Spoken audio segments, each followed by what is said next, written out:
আমাদের সামনে অনেক চ্যালেঞ্জ। আমাদের রাজনৈতিক কাঠামোকে ভেঙে দেওয়া হয়েছে, অর্থনৈতিক ভিত্তিকে ধ্বংস করে দেওয়া হয়েছে। এই চ্যালেঞ্জগুলো মোকাবেলা করার জন্য আজকে আমরা যে নেতার নেতৃত্বে আমরা রাজনীতি করছি, তিনি গতকাল ছাত্র দলের সভায় সেখানে যে বক্তব্য দিয়েছেন, সেই বক্তব্যে কিন্তু আমরা তার দিক নির্দেশনা খুঁজে পেয়েছি। সম্পূর্ণ নতুন চিন্তার মধ্য দিয়ে দেশকে কিভাবে তিনি গড়ে তুলবেন সেই চিন্তা, সেই স্বপ্ন তিনি দেখিয়েছেন। এখন এই মুহূর্তে এটাই দরকার। আমরা যাদেরকে হারিয়েছি তাদেরকে আমরা ফিরে পাবো না। আমরা এখানে কথা শুনেছি সেই সমস্ত করুণ কাহিনী, মর্মান্তিক কাহিনী, পাশবিক নির্যাতনের কাহিনী, কিন্তু এর মধ্য থেকে তো আমাদেরকে জেগে উঠতে হবে, আমাদের মাথা তুলে দাঁড়াতে হবে। বাংলাদেশ কখনো মাথা নত করেনি, লড়াই করেছে, লড়াই করে গেছে, সামনের দিকে এগিয়ে গেছে। আমরা দীর্ঘ 15 বছর সংগ্রাম করেছি, লড়াই করেছি দেশনেত্রী বেগম খালেদা জিয়ার নেতৃত্বে, এবং তারপরে প্রায় এই 6 বছর 8 বছর আমরা জনাব তারেক রহমানের নেতৃত্বে আমরা এই আন্দোলনকে চূড়ান্ত পর্যায়ে নিয়ে এসেছি। আজকে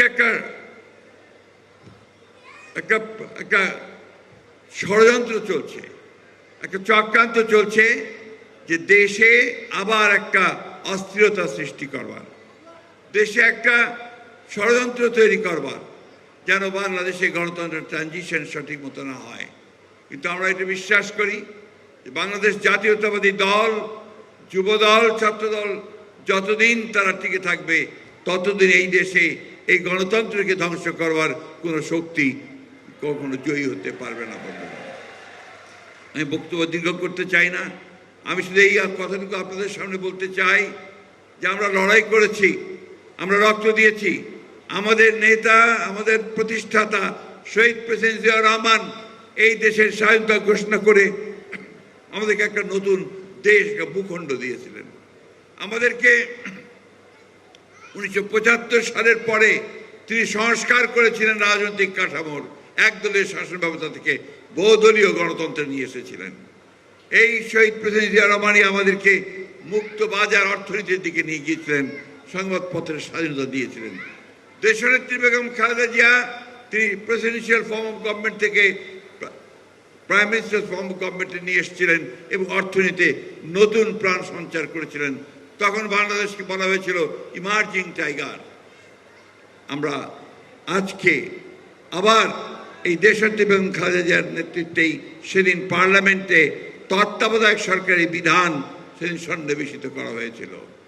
অর্থাৎ গণতন্ত্রের যতগুলো কাঠামো আছে সেই কাঠামোগুলোকে শক্ত ভিত্তিতে দাঁড় করানোর কাজটা বিএনপি করেছে। অর্থনীতিতে যে পরিবর্তন, অর্থনীতিতে যে উন্নয়নের লক্ষ্য, সেটাও করেছে এই বিএনপি দেশনেত্রী এবং খালেদার নেতৃত্বে এবং আমাদের নেতা জনাব আমাদের শহীদ প্রেসিডেন্ট জিয়াউর রহমান সাহেবের নেতৃত্বে।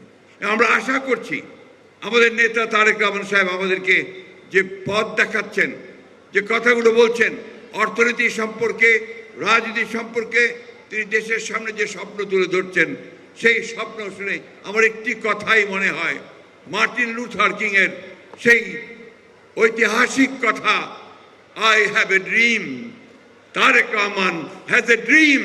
ইনশাল্লাহ সেই ড্রিম নিয়েই আমরা সামনের দিকে এগিয়ে যেতে পারবো এবং আমরা জয় করব। উই শ্যাল ওভারকাম ইনশাল্লাহ।